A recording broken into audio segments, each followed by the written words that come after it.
Quando Canudos necessitou ser pacificada, outros sítios também sofriam com saques e desordens que eram alvo de ações militares do governo da Bahia. A região em torno de São Francisco foi ocupada primeiramente por garimpeiros, que se transformaram nos jagunços, mantinham seu espírito bravio, a tendência à ociosidade e a aversão ao cultivo da terra.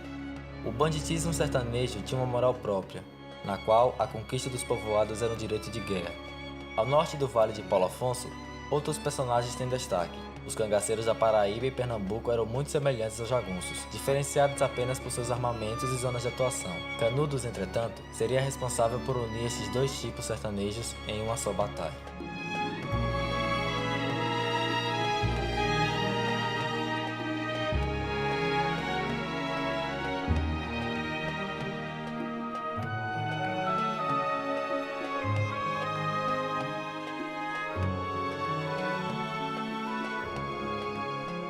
Antônio Conselheiro havia negociado com as autoridades de Juazeiro um carregamento de madeira para as obras de sua catedral.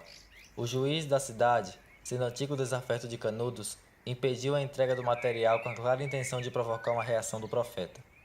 Documentos oficiais relatam que o governo da Bahia recebeu um alerta de Juazeiro para o risco de ataque dos jagunços, mas subestimou sua gravidade, enviando pouco mais de uma centena de praças para o provável conflito, enquanto se sabia que Canudos reunia mais de 1000 homens armados. A tropa fixou-se em Uauá, vilarejo miserável que já estava sob a influência do conselheiro. Esta notícia evidentemente foi enviada a Canudos, e sabendo do iminente confronto, os poucos moradores do povoado deixaram suas casas. Sem dar a devida atenção à debandada dos habitantes de Uauá, os militares foram surpreendidos durante a madrugada por um ataque dos jagunços. O bando dirigia-se ao vilarejo como arrependidos numa procissão, entoando rezas e carregando símbolos religiosos. Os primeiros guardas sentinelas ainda dormiam e alguns foram mortos a facadas. Mesmo com a aparente vitória, os soldados se impressionaram com a quantidade de jagunços e com sua ferocidade. Não os perseguiram, e assim que foi possível fugiram de volta a Juazeiro. As autoridades públicas divergiam sobre o investimento necessário para abater os jagunços de Canudos. O governo estadual considerava o caso vulgar, enquanto o chefe da Força Federal previa a necessidade de uma verdadeira operação de guerra. A segunda expedição contava com pouco mais de 200 homens, que se estabeleceram em Queimadas, enquanto aguardavam um possível reforço de homens e armas para empreender o combate ao arraial. Enquanto na Europa as florestas são consideradas fatores táticos importantes tanto na defesa quanto no ataque, a caatinga sertaneja assume uma postura mais parcial. É companheira de longa data dos jagunços, que a conhecem como sua própria casa, e resistem a ela com naturalidade, enquanto que as tropas militares a têm como mais um inimigo a se enfrentar, tanto por seu caráter dispersivo quanto por seu clima hostil. Todas as negociações em torno da expedição retardaram sua ação e deram tempo para que os jagunços preparassem o terreno para sua defesa. Em um raio de 3 léguas em torno de Canudos, todas as fazendas e abrigos foram queimados e destruídos, criando-se um verdadeiro deserto que isolava o povoado. Era 29 de dezembro quando a expedição chegou a Monte Santo, onde se estabeleceria o quartel-general das forças militares durante toda a campanha de Canudos. A chegada de mais de 500 homens armados com metralhadoras e canhões alvoroçou o povoado de Monte Santo. Armou-se uma animada festa de recepção, como se a tropa já tivesse ganhado a batalha. Enquanto isso, alguns dos fiéis do conselheiro levavam a Canudos as informações sobre o exército que teriam de enfrentar. A consciência do perigo que os jagunços representavam teria um melhor efeito sobre a expedição, que estaria mais preparada para o combate, mas não foi o que ocorreu. A estrada do Cambaio passava por cima da serra, subindo ladeiras e cruzando um estreito desfiladeiro. Os soldados ainda atravessavam as primeiras encostas quando foram surpreendidos pelos inimigos.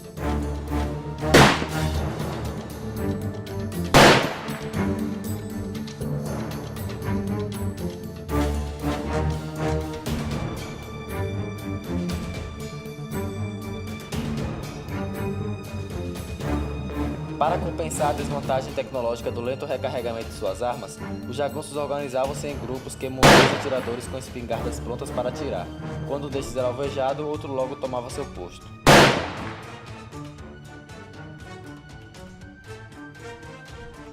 Em Tabuleirinhos, bem próximo do arraial, as tropas militares fizeram um pouso noturno, hidratando-se na pequena lagoa do Cipó. Durante a madrugada, percebia-se que jagunços rondavam o acampamento.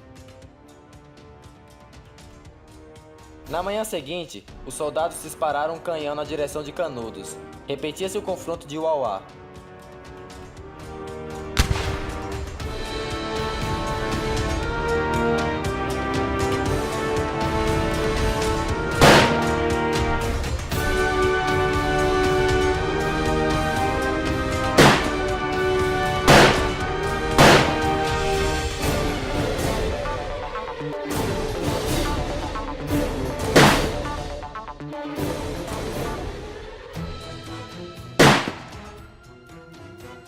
expedição preferiu recuar por conta dos poucos tiros restantes da sua artilharia. Caso os militares tivessem optado por avançar sobre a cidade naquele momento, a vitória provavelmente teria sido certa. Antônio Conselheiro se manteve impassível perante a desordem de seu povoado, parecendo aceitar o martírio que se aproximava. Instantes depois, veio a notícia de que as tropas do governo se afastavam do arraial. Um novo milagre reavivava o profeta. A campanha de Canudos ocorreu num momento crítico da história nacional. Incompreendida e desorganizada, a República era alvo de inúmeras críticas e revoltas. Floriano Peixoto foi uma figura enigmática, pôs fim à desordem com a desordem, destruiu e originou revoltosos. Estabelecido o primeiro governo civil, as figuras militares mantiveram sua relevância no imaginário da população. O coronel Antônio Moreira César, que fora apadrinhado por Floriano, foi escolhido como seu substituto na função de derrotar rebeldes. Escolhido como chefe da nova expedição a Canudos, Moreira César acumulara fama de bravura e competência nos embates da campanha federalista em Santa Catarina e no Paraná. Fisicamente, porém, o coronel não possuía os atributos esperados de um grande soldado. Mirrado e com pernas em arco, tinha fisionomia inexpressiva e mórbida. O comportamento inconstante de Moreira César é atribuído a causas possivelmente biológicas. O coronel sofria crises de epilepsia, o que indicaria certo desequilíbrio dos nervos e influenciaria nos insucessos obtidos em Canudos. Agrupando quase 1.300 combatentes, em 5 dias Moreira César deixou o Rio de Janeiro e alcançou a Bahia. Após uma breve parada em Queimadas, seguiu a Monte Santo, de onde partiria a investida final. Mesmo acometido por um ataque epilético às vésperas de chegar a Monte Santo, o coronel manteve o ritmo acelerado de suas decisões. Lançaria todos os soldados numa marcha direta pelo arraial, mesmo com a pouca informação obtida sobre o terreno. A hipótese de uma derrota da expedição nunca foi levada em conta, resultando na completa ausência de precauções estratégicas. Todas as manhãs eram distribuídos os trabalhos no arraial. Grupos de vigilantes rondavam os arredores, outros eram enviados a Monte Santo em busca de informações dos inimigos, e havia ainda quem continuasse os trabalhos na construção da catedral e nas magras plantações. Aproximando-se o momento do combate, os fanáticos entregavam-se a seu último refúgio, o exercício da fé em procissões permanentes e rezas sob as pregações de Antônio Conselheiro. Os mais de 1.200 homens prepararam-se para a revista, e era quase noite quando saíram de Monte Santo para Canudos. Inesperadamente, por capricho do comandante, as tropas deixaram a cidade em formação de marcha. Em 3 dias, a vanguarda dos militares chegava ao Cumbe, enquanto o resto da força havia estacionado em uma fazenda por conta de mais um ataque epilético de Moreira César. A marcha, porém, continuou na formação original, seguido pelos batalhões, ficando apenas o corpo de saúde e poucos soldados na retaguarda. O chão quente já havia secado totalmente a leve chuva dos dias anteriores. No horizonte, avistavam-se os últimos montes que rodeavam Canudos. Prestes a invadir Canudos, os expedicionários misturavam a certeza da vitória, na expectativa de exterminar tiros todos os inimigos, ao temor de encontrarem um arraial vazio, tendo marchado em vão. Os soldados margeavam o rio Pitombas, quando um grupo de jagunços provocou o primeiro embate, descarregando tiros que abateram alguns militares. O revide foi brutal, e explotou os inimigos rapidamente.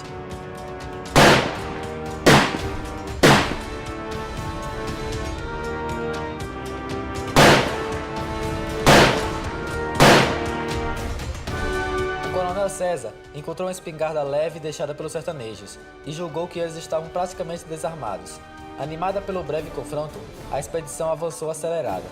Para arrancarem para Canudos, os praças deixavam suas cargas pelo caminho e seguiam somente com armas e munições. Quando soube a direção do arraial, que estaria a 3 quilômetros, Moreira César ordenou que se dessem 2 tiros de canhão como cartões de visita ao conselheiro.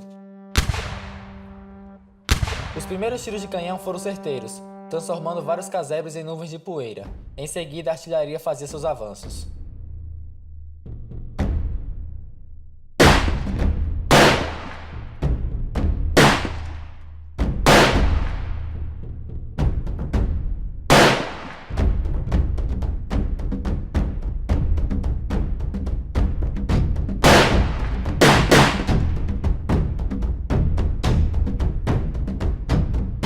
Descendo o morro, Moreira César foi atingido no ventre. Quando voltava, amparado por um companheiro, foi alvejado novamente. Coronel Tamarindo, que mal dava conta de seu batalhão, substituiu a chefia da expedição, mas não havia o que comandar. A desordem das ações levava todos os soldados para uma armadilha imprevista. Era quase noite, quando os primeiros soldados retornavam exaustos, feridos, em fuga desnorteada após 5 horas de conflito. Às 11 horas, os oficiais decidiram unanimemente pelo recuo final. O coronel Moreira César, ao saber da manobra, considerou-a covarde, já que ainda restavam 2/3 dos homens e munições. Revoltado, Moreira César pediu que constasse na ata da decisão de retirada o seu protesto, que incluiria seu abandono da carreira militar. Mesmo com esta dura repreensão do comandante ferido, os oficiais não alteraram seus planos. Completando o quadro dramático, Moreira César faleceu durante a madrugada. Assim que amanheceu, as tropas se retiraram em completa dispersão. Quando a última divisão iniciou sua saída, foi subitamente atacada pelos sertanejos, que se entusiasmavam com vitória alcançada.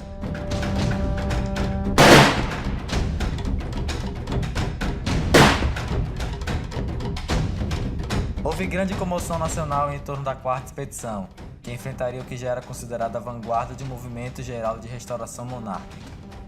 A resistência dos jagunços e a sua aversão ao novo regime, após séculos de isolamento e desamparo, era algo logicamente previsível.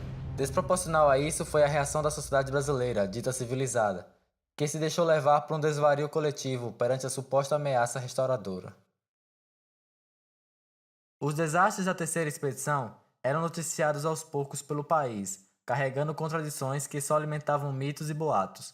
Oficiais mortos eram dados como sobreviventes, para mais tarde terem suas mortes confirmadas. Os sertanejos eram descritos como um exército bem treinado e organizado. O número de baixas entre os republicanos eram inflados, para depois serem reduzidos conforme os sobreviventes surgiam do sertão. A queda da terceira expedição resultou em luto nacional. Cidadãos organizavam-se em batalhões que se dispunham a defender a honra da República. Os quartéis abriram inscrições. Acreditava-se que Canudos, que seria um arraial gigantesco e bem estruturado, ganhava influência em outras partes do sertão e do país, com a formação de novos grupos de fiéis liderados por outros visionários, todos contra a ordem republicana. Sacrificando-se pela República, batalhões de todos os estados prepararam-se para o confronto. As tropas reuniam-se na Bahia, onde o ambiente antiquado remetia à monarquia e dava ares de território inimigo. A concentração final ocorria em Queimadas, de onde sairia a marcha a Monte Santo. Formaram-se 6 brigadas que se dividiram em 2 colunas, sendo que uma invadiria Canudos a partir de Monte Santo, e a segunda faria o caminho oposto, saindo de Aracaju.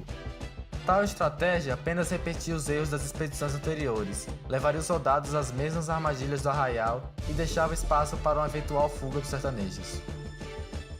Por 3 meses, as tropas estiveram estacionadas em Queimadas. Havia falta de mantimentos, de estrutura e de soldados treinados. A empolgação dos primeiros dias transformou-se em impaciência perante a imobilidade da ação. Havia ainda o receio de que a segunda coluna que partiria de Aracaju, liderada pelo general Savagé, fizesse os primeiros movimentos e tomasse Canudos por conta própria. A única benfeitoria realizada no período foi a conclusão da linha telegráfica local pelos engenheiros militares. Ainda que a comissão de engenharia tenha alertado sobre a singularidade do terreno a se tomar, que demandavam homens bem abastecidos com grande mobilidade e flexibilidade de formações, mais uma vez optou-se por táticas de guerras ultrapassadas, que não se adaptariam ao sertão. As colunas partiriam com metade do mantimento necessário e teriam de carregar gigantes canhões de aço pelo meio da caatinga, valendo-se apenas de uma frágil estrada construída pelos engenheiros militares na véspera da marcha. As imponentes fardas europeias do exército eram outro aspecto completamente incoerente com a realidade da missão. Rasgavam-se facilmente ao menor contato com a vegetação.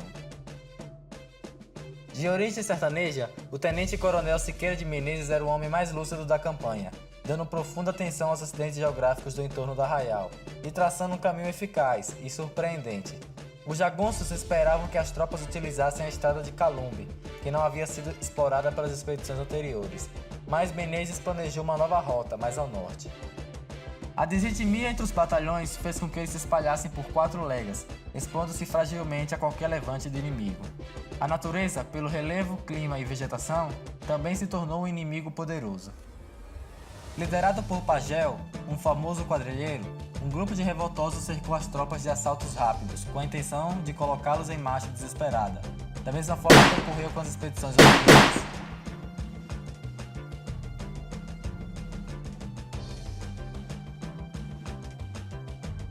Atingindo o topo da montanha que precedia Canudos, as tropas achavam-se como num vale desmatado. As encostas do morro estavam repletas de trincheiras com jagunços que podiam atacar em plena segurança. Ao exército restava disparar canhões que rasgavam a terra e destruíam os abrigos do inimigo. Ainda assim, ao cair da noite, tiros misteriosos atingiam os soldados por todos os lados. Com mais de 50 feridos e 20 mortos, os combatentes acamparam assim que cessaram os ataques dos sertanejos, imaginando que isso era um sinal de proximidade da vitória, mas estavam enganados. O arraial havia crescido, mas sempre com o mesmo aspecto primitivo. A nova manhã se iniciou com a teatralidade de tiros de canhões em direção ao povoado, que só fez despertar a fúria dos jagunços que também haviam passado a noite no entorno das tropas. Os milhares de soldados viram-se cercados por projéteis de todos os lados. Acuados e sem comando claro, responderam individual e desordenadamente com tiros a esmo. A munição logo se esgotaria. O espírito valente de alguns oficiais e seus agrupamentos só serviu para colocá-los sob a mira certeira dos jagunços. A primeira coluna viu-se numa emboscada, sem conseguir avançar nem fugir. Restava pedir auxílio ao grupo do general Sauvager. A tropa, liderada pelo general Sauvager, atravessou o interior de Sergipe e concentrou seus 2.350 homens em Jeremoabo, entre os dias 8 e 16 de junho. A autoridade sobre o grupo foi compartilhada com 3 coronéis, o que proporcionou maior regularidade na marcha, muito mais ágil por carregar somente 2 canhões leves. O batalhão de Carlos Teles avistou os primeiros jagunços em trincheiras. As forças militares destacaram no local, por 3 horas em um conflito sem avanços. A posição privilegiada dos sertanejos e sua audácia na artilharia somavam centenas de baixas entre os soldados. Vendo-se na mesma posição das expedições anteriores, Sauvager tomou uma medida inusitada, proposta por Teles, mas que salvaria a missão. Organizou grupos que marchariam diretamente sobre os entrincheirados, varrendo todas as encostas. Conforme os agrupamentos avançavam, os últimos sertanejos fugiam em direção ao arraial. Neste momento, porém, o general Sauvager foi atingido.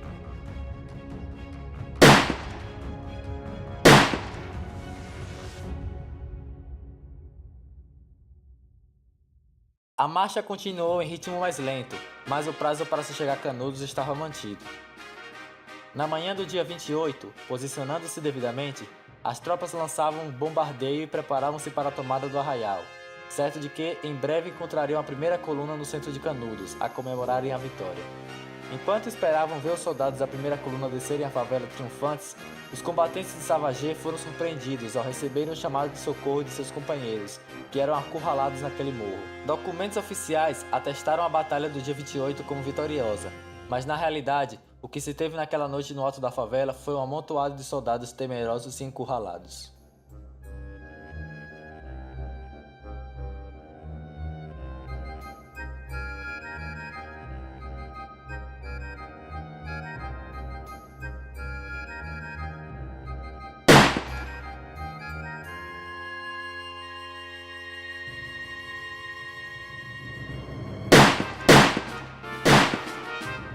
Uma esperança dos soldados era o poder de fogo dos canhões que haviam carregado até ali.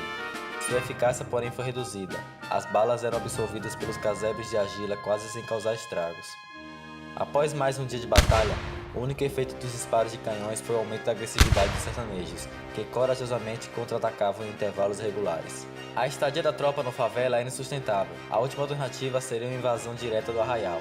Porém, o general em chefe decidiu aguardar a chegada de um suposto comboio de alimentos que teria partido do Monte Santo, mas nunca surgiria. Os soldados procuravam meios próprios de suprir suas necessidades, saíam à caça de animais e à procura de pequenas roças de milho e feijão da região. Tais expedientes, porém, muitas vezes resultavam em emboscadas dos jagunços, que surpreendiam os militares esfomeados e isolados no meio da mata. Diferentemente dos jagunços, os soldados não possuíam grande resistência à fome. Os ataques dos fanáticos continuavam frequentes.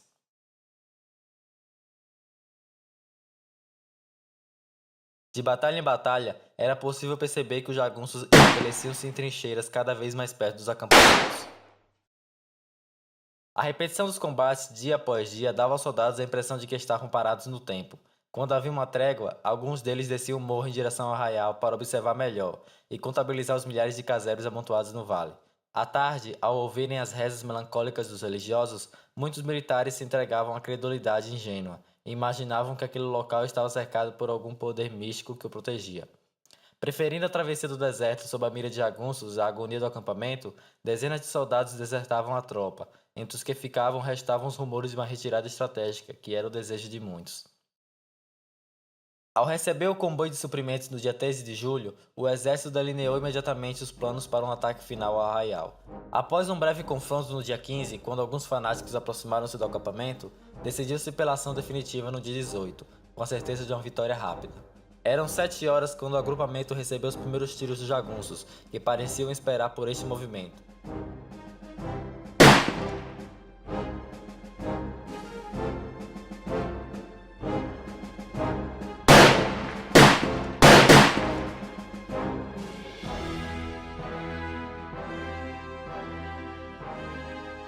A situação crítica inspirou o comandante em chefe a ordenar a manutenção do espaço conquistado, sem avanços nem recuos. Quase 1000 soldados saíram de combate, mortos ou feridos, entre eles muitos oficiais de alta patente e médicos.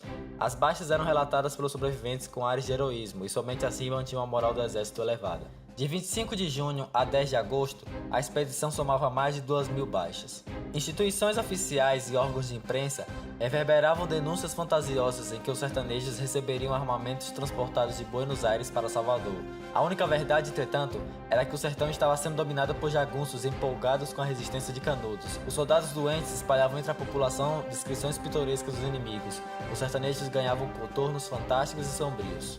A contínua resistência dos poucos jagunços restantes em Canudos, que poderiam facilmente fugir para a região do Rio São Francisco para salvarem suas vidas, parecia esconder que havia ali um maior número de homens do que divulgavam oficialmente os coronéis à imprensa. Se fazia, portanto, necessária uma nova medida por parte do governo. A falência da última brigada fez com que o governo manejasse milhares de soldados de todos os cantos do país para mais uma investida no combate. Tais homens, porém, encontravam-se quase que totalmente desprovidos de armamentos e munições. O secretário de Estado dos Negócios de Guerra, Carlos Machado de Bittencourt, que acompanhou pessoalmente esse novo agrupamento, tinha um temperamento burocrático, cumpria estritamente o que estava escrito nos papéis, sem afetar-se pelo fervor patriótico nem por eventuais calamidades.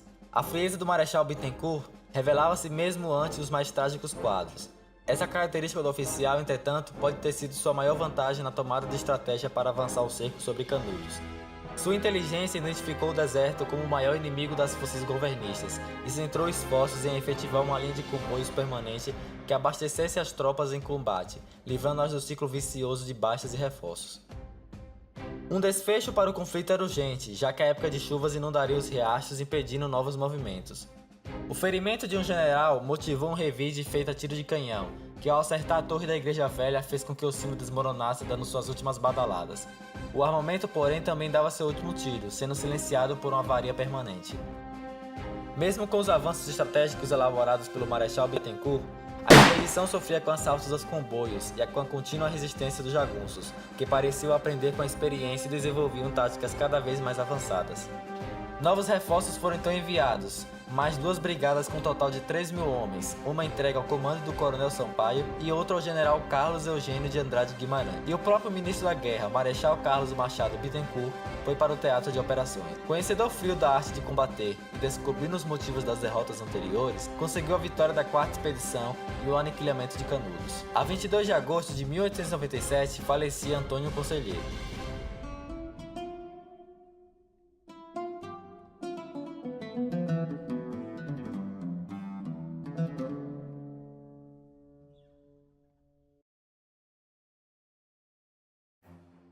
Cercava agora toda a periferia do povoado uma linha interrompida de tranqueiras, nos intervalos das quais não havia escoasse mais um único habitante.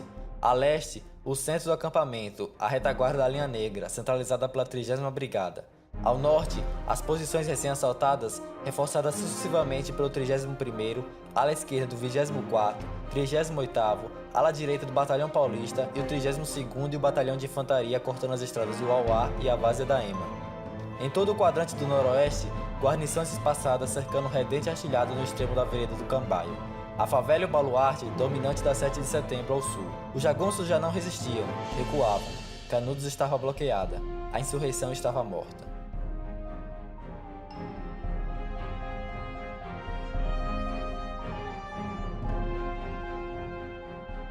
Os soldados da República impunham às vítimas cenas cruéis, agarravam-nas pelos cabelos, dobrando-lhes a cabeça, engargalhando-lhes o pescoço e, francamente exposta a garganta, degolavam-nas, ou, enleado o pescoço da vítima num cabresto, estrangulavam ou esfaqueavam. Rivalizavam-se aos jagunços em barbaridades.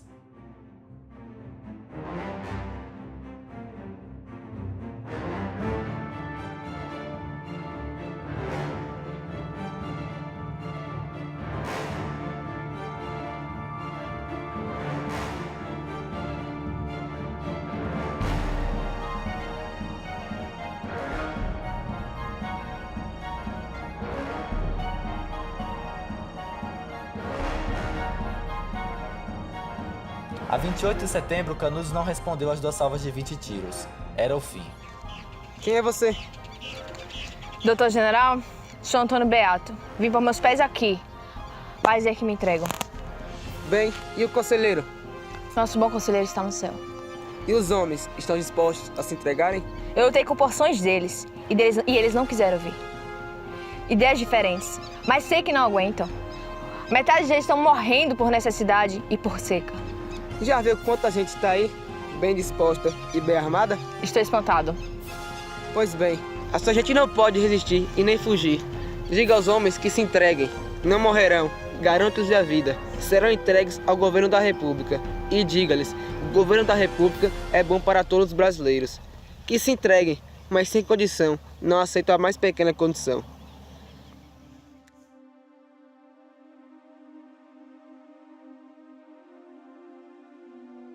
Entregou-se o Beatinho e entregaram-se as mulheres e crianças.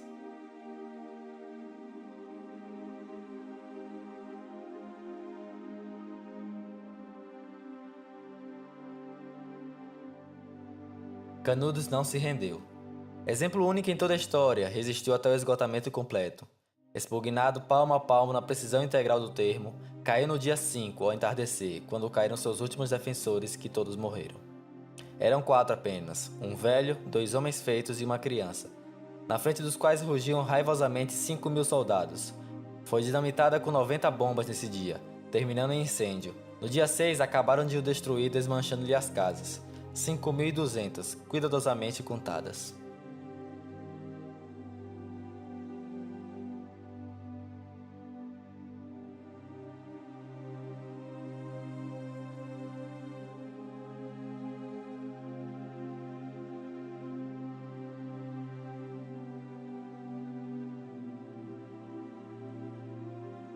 O cadáver de Antônio Conselheiro foi encontrado, seu crânio recolhido.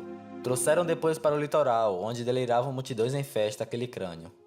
Que a ciência dissesse a última palavra. Ali estavam, no relevo de circunvoluções expressivas, as linhas essenciais do crime e da loucura.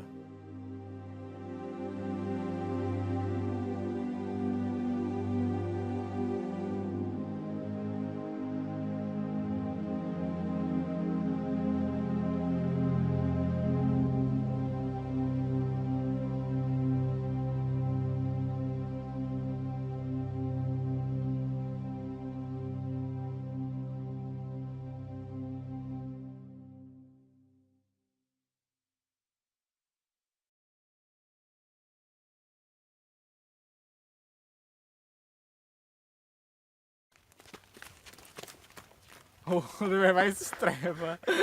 Já pensou ele tomar uma queda? Pronto. Olha o mico, o André vai passar.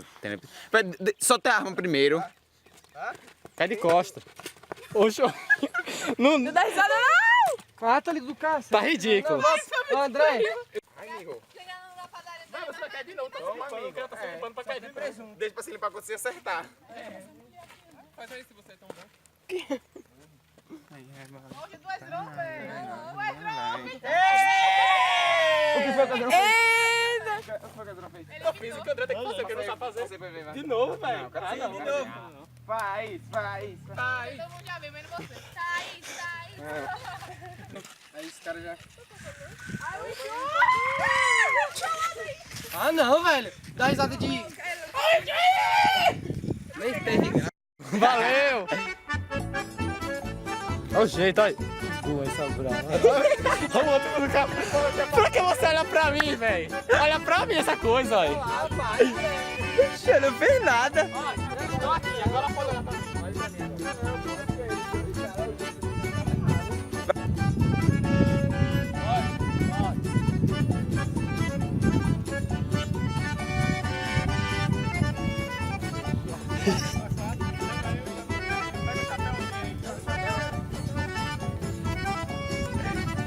Pode ir.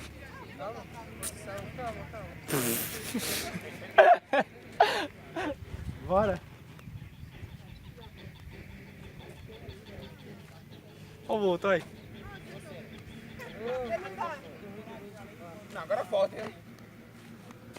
Atira, Jameson. Atira, Thaís. Atira, Keila. Pronto. André. Sai comemorando. Levanta ela até mais que você pode. Dá um pulo.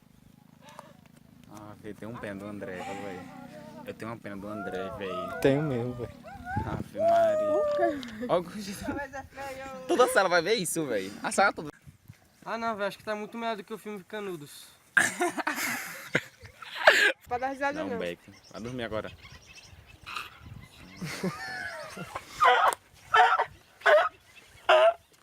Faz de novo, velho. Faz de novo. Para já, você não fica chorando, velho. Tá parecendo pica-pau, velho. Ridículo. Bora, Ata. Se o amor Vai, Ata. Conheci um mundo mal. Vai, Ata. só de te olhar tava quase congelando. Você cantou horrível, velho. Você veio pra esquentar. Já é ruim gravar e gravar com o vídeo cantando. Conheci Vai, Ata. o Pô! amor. Ele me fez ver. Aqueles sacos de...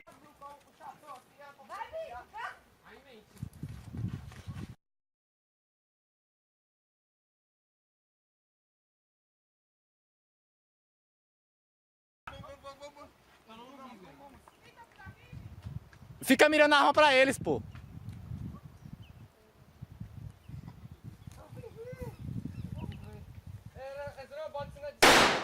Vai, o outro. Não olhe pra mim não, Guilherme, retardado, é? Bora! Pô! Pronto. Olha aí se o cara tá vivo. Olha o outro retardado. Véi, agradeça o André. Olha o outro.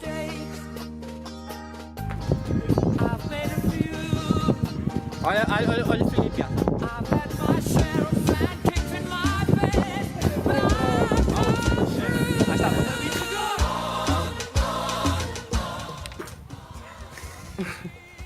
Olha o outro rindo.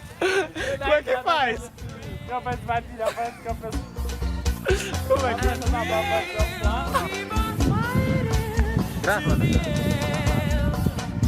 Pô! A cidade debochando aqui. Se benze.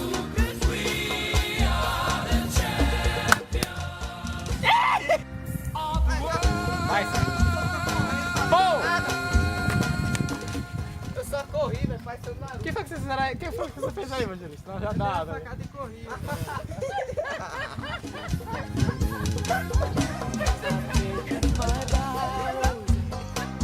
Tô esperando vocês, só.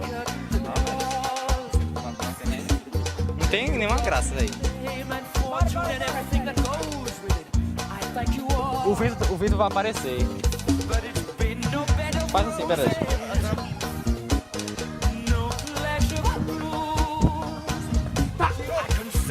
O que é isso, Felipe? O que é isso que você tá falando? Arrasou, bonita. Vai dar merda. E o último que lá, não, velho. Você vai querer passar sozinha? É de boa, velho. Vai. Não, pega não. Isso aqui não. É aí. Olha o Deus voltando aí. A pedra ali, rapaz. Vai passar mais um.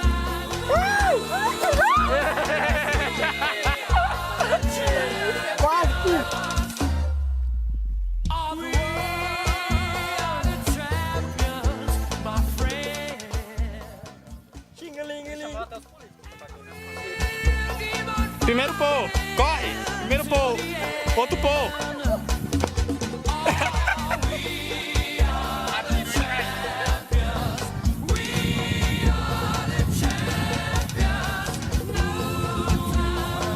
Tá gravando já. Bora, Angelista. O evangelista parece aqueles caras que levam as ovelhas.